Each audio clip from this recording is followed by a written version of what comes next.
Hi friends, I'm Roshan. Welcome to my channel. 30 days spoken English class in Tamil, day 8, part 1. Used to. Used to என்பதை பற்றி இன்று கற்க இருக்கிறோம். American இங்கிலீஷில் used to model verbs என்று அழைக்கிறாங்க. British இங்கிலீஷில் used to semi model verbs என்று அழைக்கிறாங்க. used to எங்கு பயன்படுத்தப்படுகின்றது என்பதை கொஞ்சம் கவனமாக அவதானிப்போம். It shows a particular thing always happened in the past. In the past, இறந்த காலத்தில் always happened, எப்பவும் நடைபெற்று வந்த ஒரு குறித்த நிகழ்வினை காட்டுவதற்கு நாங்கள் used to பயன்படுத்தப்படுகிறது.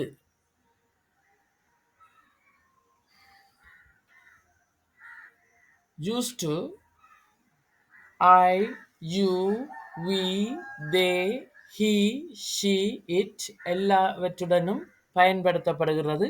used to பாவிச்சா அதற்கு அடுத்ததாக வினைச்சொல்லிட முதலாவது வடிவம் பயன்படுத்தப்படுகிறது.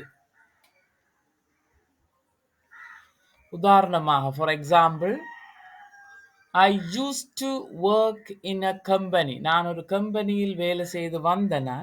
Now, தற்போது, I work in a school. ஒரு பாடசாலையில் வேலை செய்கிறேன். Used to in the negative, did not used to. When I was a child, நான் ஒரு சைல்டாக இருந்தபோது, I did not used to eat meat. When I was a child, சைல்டாக இருந்தபோது, I did not used to eat meat. நான் இறைச்சி சாப்பிட்டு வந்ததில்லை. வழக்கமாக இறைச்சி சாப்பிட்டு வந்ததில்லை. அடுத்ததாக question form கவனிப்போம். Did you used to என்று நாங்கள் பாவிக்க வேண்டும். உதாரணமாக, where did you used to work before you came here? Where did you used to work before you came here? இங்கே வந்ததற்கு முன்னதாக எங்க வேலை செய்து வந்த நீங்க வழக்கமாக.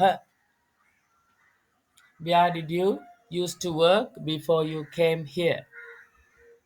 தொடர்ந்தும் உதாரணங்களை அவதானிப்போம். I used to watch movies. நான் படங்கள் பார்த்து வந்த நான். But I don't watch much these days. இந்த நாட்களில் நான் அதிகமாக பார்க்கவில்லை. Ravi used to have an e-bike. ரவியிடம் ஒரு e-bike இருந்து வந்தது. But he sold it a few months ago. ஒரு சில மாதங்களுக்கு முன்னர் அதனை விற்றார். Ravi used to have வழக்கமாக வைத்திருந்து வந்தவர் an e-bike, but he sold it a few months ago. ஒரு சில மாதங்களுக்கு முன்னர் அதனை விற்றார். That's all for today. Thank you and see you soon.